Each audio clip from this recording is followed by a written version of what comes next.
More nearly than any of his predecessors, Andrew Jackson was elected by popular vote. As president, he sought to act as the direct representative of the common man.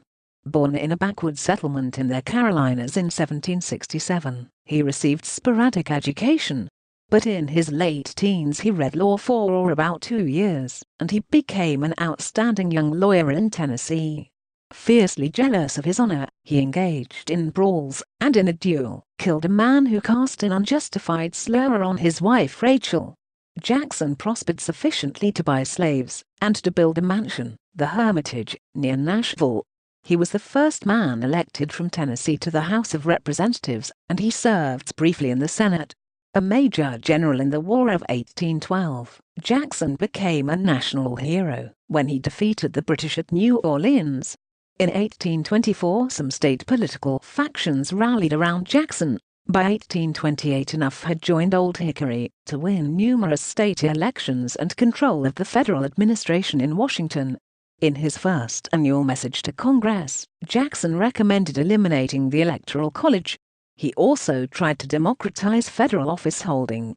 Already state machines were being built on patronage, and a New York senator openly proclaimed that to the victors belong the spoils. Close quote. Jackson took a milder view. Decrying office holders who seemed to enjoy life tenure, he believed government duties could be so plain and simple that offices should rotate among deserving applicants. As national politics polarized around Jackson and his opposition, two parties grew out of the old Republican Party: the Democratic Republicans, or Democrats, adhering to Jackson, and the National Republicans, or Whigs, opposing him. Henry Clay, Daniel Webster, and other Whig leaders proclaimed themselves defenders of popular liberties against the usurpation of Jackson. Hostile cartoonists portrayed him as king, and drew behind their accusations lay the fact that Jackson, unlike previous presidents, did not defer to Congress in policy making, but used his power of the veto and his party leadership to assume command. The greatest party battle centered around the Second Bank of the United States, a private corporation, but virtually a government-sponsored monopoly.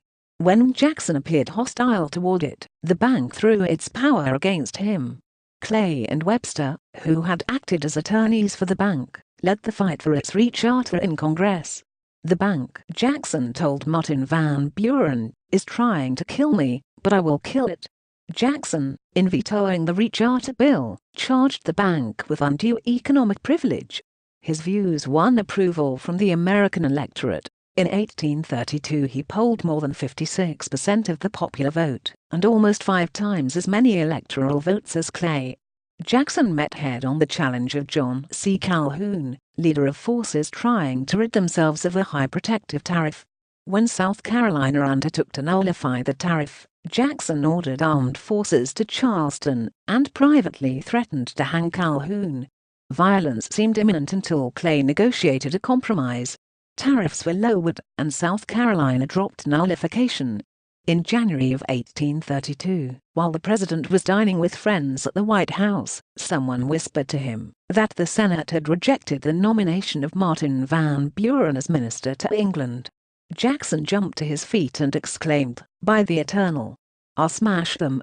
So he did. His favorite, Van Buren, became vice president and succeeded to the presidency when Old Hickory retired to the Hermitage, where he died in June 1845.